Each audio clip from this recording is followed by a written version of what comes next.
അഭിഷേക പൂന്തിരയായി അനുതാപ പൂങ്കതിരായി അലിവിന്റെ തേന്മഴയായി ഒഴിയുകയായി സന്ധ്യാവചനങ്ങൾ സന്ധ്യാകിരണങ്ങൾ സന്ധ്യാവചനങ്ങൾ സന്ധ്യാകിരണങ്ങൾ. സന്ധ്യാവചനങ്ങളിലേക്ക് ഏവർക്കും ദൈവനാമത്തിൽ സ്വാഗതം. നാം എല്ലാവരും നോമ്പുകാലത്തിലേക്ക് പ്രവേശിച്ചിരിക്കുന്നു. നോമ്പുകാലം പ്രാർത്ഥനയുടെ കാലമാണ്. നമുക്കെല്ലാവർക്കും പ്രാർത്ഥനാ ജീവിതത്തിന് മാതൃക ഈശോ തന്നെയാണ്. ഈശോയുടെ പ്രാർത്ഥനയെക്കുറിച്ച് നാം ധ്യാനിക്കുമ്പോൾ വിശുദ്ധ മത്തായിയുടെ സുവിശേഷം 26-ാം അധ്യായം 36 തുടങ്ങിയ വചനങ്ങൾ നാം വായിക്കണം. അവിടെ നാം ഇപ്രകാരം കാണുന്നു: അനന്തരം ഈശോ അവരോടൊത്ത് ഗത്സമനി എന്ന സ്ഥലത്തെത്തി. അവൻ ശിഷ്യന്മാരോട് പറഞ്ഞു, ഞാൻ പോയി പ്രാർത്ഥിക്കുവോളം നിങ്ങൾ ഇവിടെ ഇരിക്കുക. അവൻ പത്രോസിനെയും ശബദിയുടെ 2 പുത്രന്മാരെയും കൂടെ കൊണ്ടുപോയി ദുഃഖിക്കാനും അസ്വസ്ഥനാകാനും തുടങ്ങി. ഈശോ തൻ്റെ പ്രാർത്ഥനയുടെ സമയത്ത് പല വിചാരങ്ങളിലേക്ക് പോയി എന്ന് ചിന്തിക്കേണ്ടി വരുന്നു. അവിടുന്ന് പ്രാർത്ഥനയുടെ സമയത്ത് ദുഃഖിക്കാൻ തുടങ്ങി, അസ്വസ്ഥനാകാൻ തുടങ്ങി. എൻ്റെ പ്രിയ സഹോദരരെ, നാം ദൈവസന്നിധിയിൽ പ്രാർത്ഥനയ്ക്കിരിക്കുമ്പോൾ നമുക്ക് നമ്മുടെ ജീവിതത്തോട് ബന്ധപ്പെട്ട പല വിചാരങ്ങളുണ്ടാകും. കുറേ നാൾ മുമ്പ് നന്നായി പ്രാർത്ഥിക്കുന്ന ഒരു കുടുംബനാഥ എന്നെ സമീപിച്ചിട്ട് പറഞ്ഞു, അച്ഛാ, പ്രാർത്ഥിക്കുമ്പോൾ പല വിചാരങ്ങളുണ്ടാകുന്നു. പല വിചാരങ്ങളുണ്ടാകാതിരിക്കാൻ ഞാൻ എന്ത് ചെയ്യണം? ഞാൻ ആ സ്ത്രീയോട് ചോദിച്ചു, എന്താണ് പ്രാർത്ഥനയുടെ സമയത്തുണ്ടാകുന്ന വിചാരങ്ങൾ? ഞാൻ എൻ്റെ മക്കളെക്കുറിച്ച് ഓർക്കുന്നു.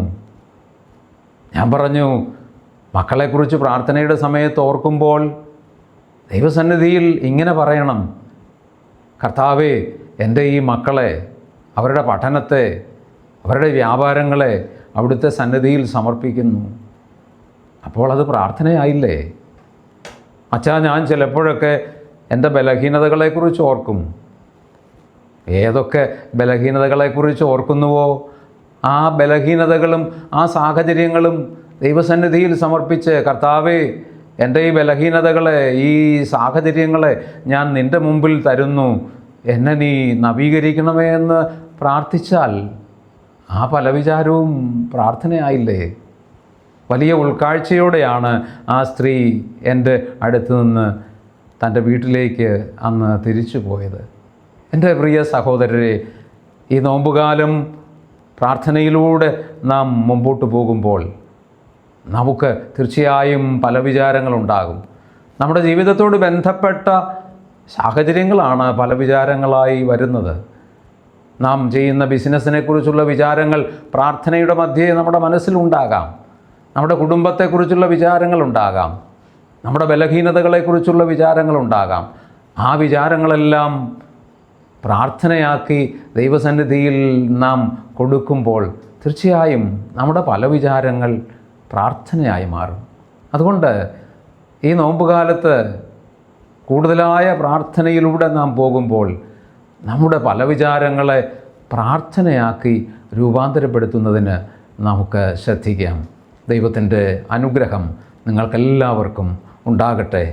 നിങ്ങൾക്ക് വേണ്ടി, നിങ്ങളുടെ പ്രാർത്ഥനാ നിയോഗങ്ങൾക്ക് വേണ്ടി ഞാനൊരു നിമിഷം പ്രാർത്ഥിക്കുന്നു. നിങ്ങളും കണ്ണുകളടച്ച് ശിരസ്സ് നമിച്ച് പ്രാർത്ഥിക്കുമല്ലോ. കർത്താവായ ഈശോയെ, അവിടുത്തെ വചനത്തിൽ ഞങ്ങൾ വിശ്വസിക്കുന്നു.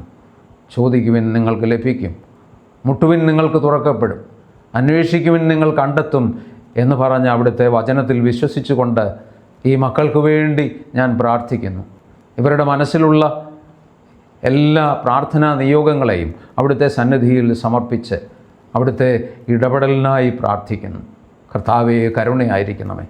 ഞങ്ങൾക്ക് വേണ്ടി എപ്പോഴും പ്രാർത്ഥിക്കുന്ന പരിശുദ്ധ അമ്മേ, മാർ യൗസേപ്പിതാവേ, സകല വിശുദ്ധരെ, മാലാഖമാരെ, ഞങ്ങൾക്ക് വേണ്ടി എന്നും പ്രാർത്ഥിക്കണമേ. ആമേൻ.